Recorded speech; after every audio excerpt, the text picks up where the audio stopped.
Assalamualaikum semua murid. Kita sambung pelajaran hari ini. Tajuk kita masih lagi masa dan waktu. Dan kemahiran hari ini ialah mengira tempoh masa dalam jam dan minit bagi hari yang sama. Mari kita lihat contoh soalannya. Soalan yang pertama, menyatakan tempoh masa dari 9.20 AM hingga 9.55 AM. Untuk menyelesaikan soalan seperti ini, kita gunakan pengiraan dalam bentuk lazim seperti yang ditunjukkan dalam skrin. Letakkan masa akhir iaitu 9.55 di bahagian atas, tolakkan dengan masa mula iaitu 9.20 di bahagian bawah. Kemudian buat penolakan bermula dari bahagian minit iaitu nombor di belakang. 55 tolak dengan 20, kamu dapat 35. 9 tolak 9, jawapannya 0. Jadi, tempoh masa untuk soalan ini ialah 35 minit.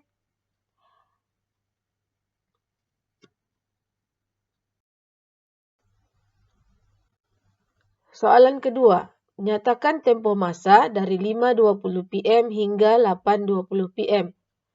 Kita gunakan kaedah yang sama iaitu penolakan dalam bentuk lazim seperti yang ditunjukkan dalam skrin. Letakkan masa akhir iaitu 8.20 PM di bahagian atas dan masa mula iaitu 5.20 PM di bawah. Kemudian buat penolakan bermula daripada bahagian minit. 20 minit tolak 20 minit, kamu dapat 0 minit. 8 jam tolak 5 jam, kamu dapat 3 jam. Jadi, jawapan kepada soalan ini ialah 3 jam.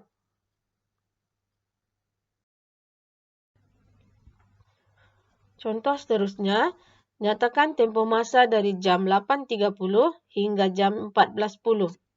Kalau kamu perhatikan bentuk soalan ini, dia berikan masa dalam sistem 24 jam. Tapi kita guna cara yang sama juga iaitu tolak dalam bentuk lazim.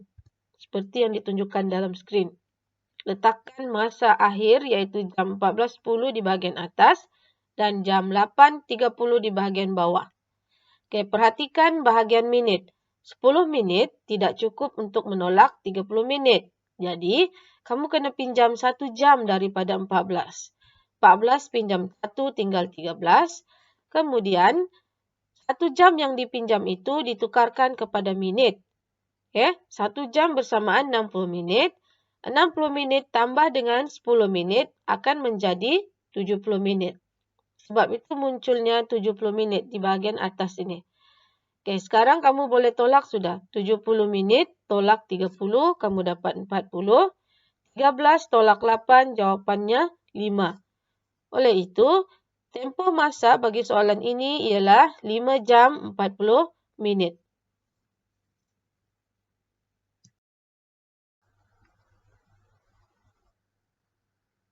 Soalan seterusnya, nyatakan tempoh masa dari pukul 7.30 pagi hingga pukul 4 petang.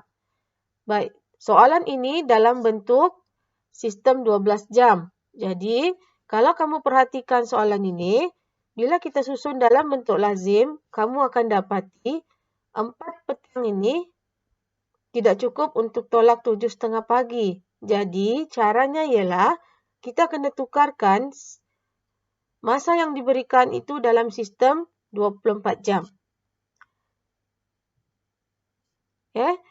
Tukarkan 4 petang itu kepada sistem 24 jam dan kamu akan dapat 16 jam. Kita sudah belajar cara menukar sistem 24 jam ini pada pelajaran sebelumnya. Cikgu harap kamu masih ingat ya. Kemudian 7.30 pagi tukar kepada sistem 24 jam akan menjadi jam 7.30. Selepas kamu tukar kepada sistem 24 jam, barulah kamu susun dalam bentuk lazim seperti dalam skrin. 16 di bahagian atas dan 7.30 di bahagian bawah. Baik, perhatikan ruangan minit ini. Sifar tidak boleh menolak 30 minit. Oleh itu, kamu kena pinjam 1 jam daripada 16. 16 pinjam 1 jam, tinggal 15 jam. Okey. Selepas itu, 1 jam yang dipinjam tadi ditukar kepada minit, di mana 1 jam tadi itu bersamaan dengan 60 minit. Okey. Jadi, sebab itulah munculnya 60 minit di bahagian atas ini. Okey, selepas itu barulah kamu boleh tolak seperti biasa.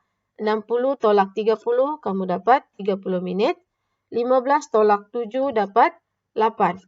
Jadi jawapan kepada soalan ini ialah 8 jam 30 minit. Okey, murid-murid, itu sahaja contoh yang cikgu boleh beri hari ini. Selamat belajar. Assalamualaikum.